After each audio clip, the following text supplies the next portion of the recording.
ప్రపంచంలోనే అద్భుతం జరిగిన మాసం ఏదైతే ఉన్నదో అది డిసెంబర్ మాసం.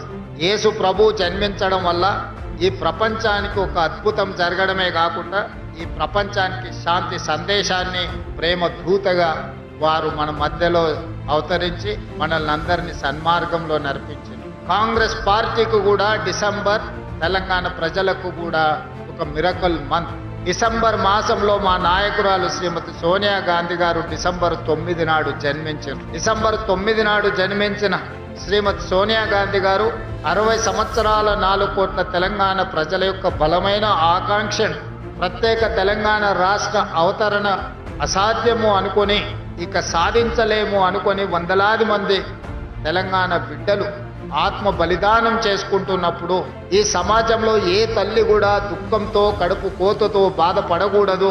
ఆ తల్లుల యొక్క దుఃఖాన్ని శాశ్వతంగా పరిష్కరించాలి అని రాజకీయంగా భారీ మూల్యం చెల్లించి ఆంధ్రప్రదేశ్లో పార్టీకి తీరని నష్టం జరిగిన, కేంద్రంలో అధికారం కోల్పోయిన, తెలంగాణ రాష్ట్రంలో రాజకీయంగా ఒడిదుడుకులను ఎదుర్కొన్న ఒక తల్లి మనసు కలిగిన శ్రీమతి సోనియా గాంధీ గారు తెలంగాణ రాష్ట్రాన్ని ప్రసాదించి ఈనాడు తెలంగాణ రాష్ట్రంలో మనం అందరము క్రిస్మస్ పండుగను జరుపుకుంటున్నాము అని అంటే ఇందులో శ్రీమతి సోనియా గాంధీ గారి యొక్క పాత్ర, వారి త్యాగం ఎంతగానో ఉంది.